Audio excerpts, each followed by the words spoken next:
doing. I feel so much better when I sleep longer hours. I know it doesn't work for most people, but for me, it does. So that's exactly what I'm gonna be doing. And today, there was a question. Actually, it's a multiple question asked by the same person, but I decided to spread it out, and that gives more digestibility into the things that I say. So the same person asked, "How do I manage conflict?" Actually, and I did an episode on this 2 days ago, I think, 3 days ago. I was sick on 2 days ago. So we talked about conflict. Why conflict happen is because of different beliefs about what is the best way to accomplish a goal, what is the best goal, what is the different values, essentially beliefs. And beliefs are essentially things that we make conclusion about because we don't know and we can't know. And because we believe in something and there is no way for us to prove it conclusively, we get locked in an argument about whose belief is the path to the truth. In my opinion, beliefs are completely non-essential anyway in the first place. We need it to survive somewhat, but the more mature we are, the less beliefs we hold. And up to a certain point, it feels like we become this flexible person. We don't really care what other people believes as long as we have our own beliefs. And when we grow even further and we become more and more matured, more evolved, we find ourselves being able to accommodate other people's beliefs. We become more tolerant, we become kinder, we become more wise, and we are then able to pick our battles effectively.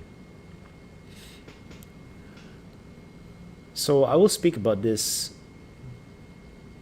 from the angle of if I am in the conflict, as well as from the angle of I am observing or mediating a conflict, from these two angles. First things first, I hold this, well, belief you could say, that all beliefs are valid and that all beliefs are completely necessary at this phase of somebody's life. Because we've discussed before that there is such thing as absolute truth, but only God can see the full truth. Because in our limited mind, we cannot see everything. We can't know everything. There's just not enough space in this small little organ in between our skull. And because we couldn't see the full truth, we need to rely on this little thing called belief to be able to function. So belief has a certain function, it has a certain role to serve us in that way, for us to be able to make calls, make decisions. But the belief becomes a problem when we become inflexible and what we believe to be true is far from what is true. That becomes a problem. And when we hold on to a belief no matter what, despite all signs given by life that it is not working, that we suffer. Tony Xia,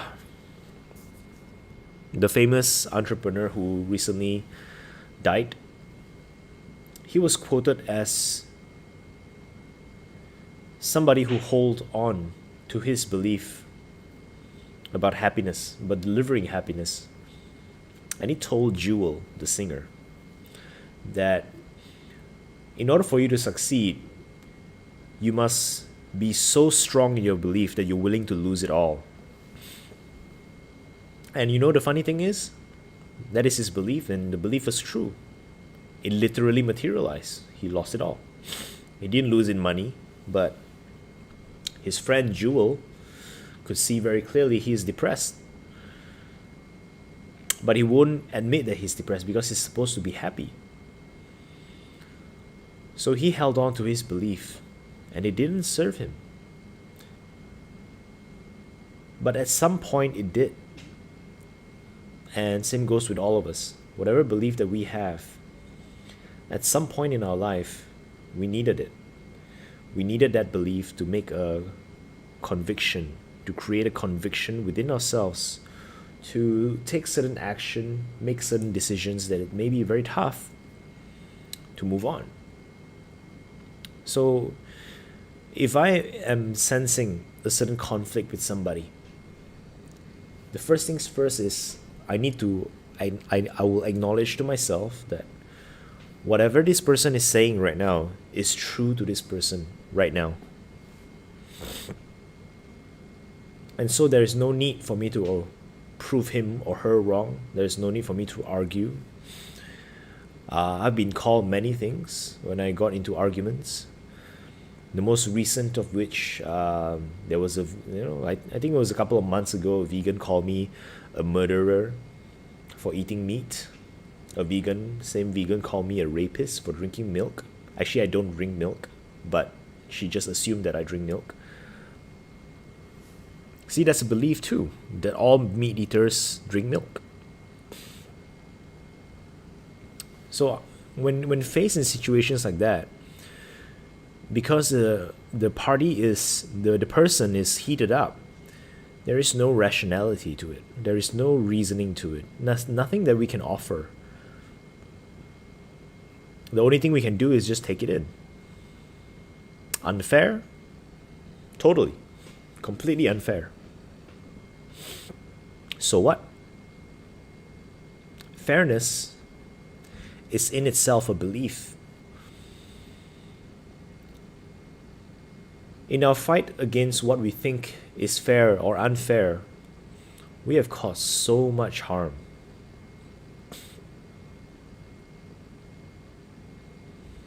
I don't mean that all fights for fairness is as a lost cause.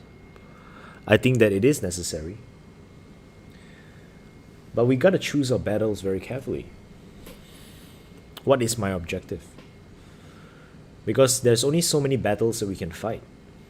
There is only so many fights that we can put our energy and focus on. So if we are going to choose to fight, we better make sure that that fight is worth it.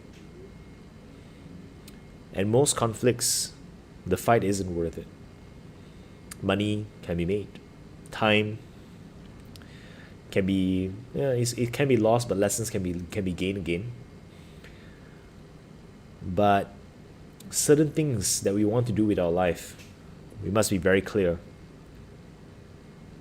If by winning this fight, it does not take me closer to the purpose of my life, then it is a fight I'm willing to take a loss in.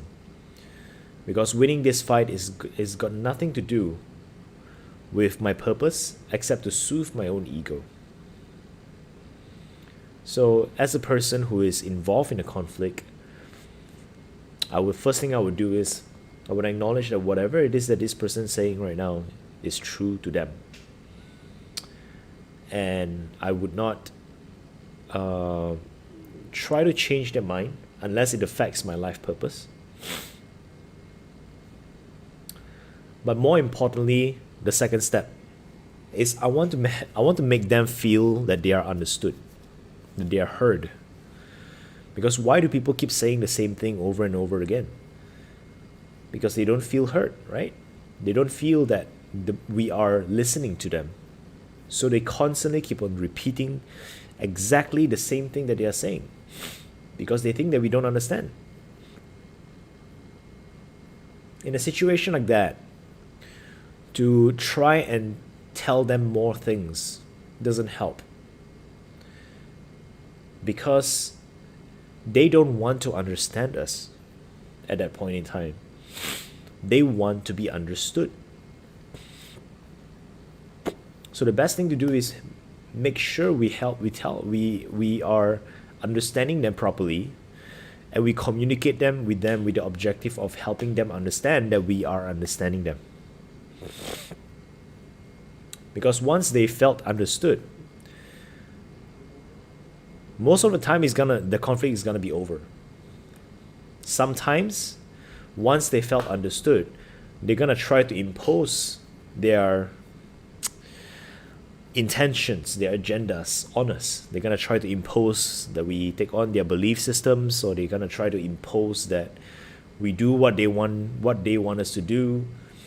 And during those situations, we can then politely decline by saying, I understand everything you're saying, you're right, okay? I am still gonna do my own way. And then they're gonna judge. But truth be told, whatever we do, even if we follow them, they're still gonna judge us anyway. If we allow ourselves to go with their flow, people who are prideful will see us as their henchmen. People who are not prideful, who are going around trying to impose their belief systems on other people, well, a lot of times they gotta be suspicious, like, why are we so cooperative? Truth is, only people who are truly miserable would go around imposing their belief system on everyone else. Only people who don't feel that they are worthy, that they are acknowledged or recognized, would try to go around to try and make a name out of themselves. Only people who are truly lacking in anything at all, those are the people who would go all around, all over the place, trying to gain what they lack. So if we as humans, if we lack recognition, we're gonna try to get recognition. We lack money, we're gonna go and try to make money. For as long as we feel, it doesn't matter what the truth is, for as long as we feel the lack, we're gonna try to go and make up for it. So let's not add the problem. Let's not contribute to the problem by making them more miserable. There should not be any retaliation. There shouldn't be any thoughts of trying to retaliate or trying to gain an edge over this person who we are having conflict with. It's very important to understand that. So the first things first, you understand that whatever they are seeing is true to them. And then the second step is to help them understand that we understand them. And then the third thing is to assess our choices logically, without being emotional, and when appropriate, stand our ground. That's what I would do if I'm locked in a conflict, which I have been many times before. If I were to be observing or facilitating a conflict, I'll be doing the exact same thing, but I would be helping both parties do the same thing. Set up boundaries, right? Establish what they will give in with, and establish what they will not give in with, and help them communicate with each other. Because right now, if both parties are in conflict, they are both trying to gain one up over the other, and that doesn't work as well. So that would be how I would manage conflict. Whoever that asked this question, I hope you're listening. If it is helpful, say it's helpful. In the meantime, I am going off to have my dinner. I will be back tomorrow to cover a different topic. In the meantime, stay safe, stay healthy, stay true. I'll see you soon.